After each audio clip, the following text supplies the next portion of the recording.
పవన్ కళ్యాణ్ ఏదో పెద్ద వ్యూహంతోనే ఉన్నారు. ఎందుకు అంటే ఆయన మొన్న మధ్య టీటీడీకి సంబంధించి ఆయన తీసుకున్న కీలక నిర్ణయం సనాతన ధర్మం కోసం ఆయన చేస్తున్న పోరాటం.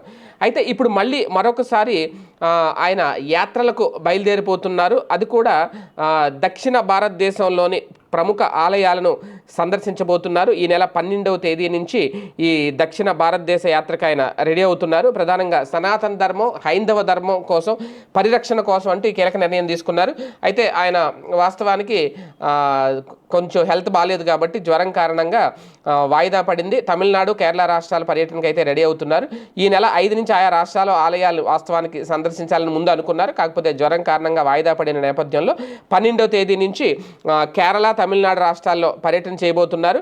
3 రోజుల పాటు 2 రాష్ట్రాల వివిధ దేవాలయాలను దర్శించుకునేలాగా ఇప్పటికే ఆ రూట్ మ్యాప్ కూడా జనసేన సిద్ధం చేసింది. 12, 13, 14వ తేదీల్లో ఈ పవన్ ఆలయాల సందర్శన అయితే ఉంటుంది. కేరళలోని అనంత పద్మనాభ స్వామి, తమిళనాడులోని మధుర మీనాక్షి, శ్రీ పరశురామస్వామి, అగస్త్య జీవ సమాధి, కుంభేశ్వర దేవాలయం, స్వామిమలై, తిరుత్తై సుబ్రహ్మణ్యేశ్వర స్వామి ఆలయాల్ని పవన్ కళ్యాణ్ దర్శించబోతున్నారు. అలాగే తిరుపతిలో లడ్డు కల్తీ వ్యవహారం గురించి కూడా పవన్ అప్పుడు సనాతన ధర్మ దీక్ష ఎలాగైతే చేశారో ఇప్పుడు సనాతన పరిరక్షణ కోసం, సనాతన ధర్మాన్ని అలాగే హైందవ ధర్మాన్ని పరిరక్షించడం కోసం మరి ఈ యాత్రలు అయితే చేస్తున్నారట. అంటే దీని ద్వారా రాష్ట్ర ప్రజలకి అలాగే దేశ ప్రజలకి ఎలాంటి సంకేతం ఇవ్వాలనుకుంటున్నారు పవన్ కళ్యాణ్, ఆయన ఏం చెప్తారు ఈ ఆలయాల సందర్శన నేపథ్యంలో అనేది అందరూ ఆసక్తిగా ఎదురు చూస్తున్నారు.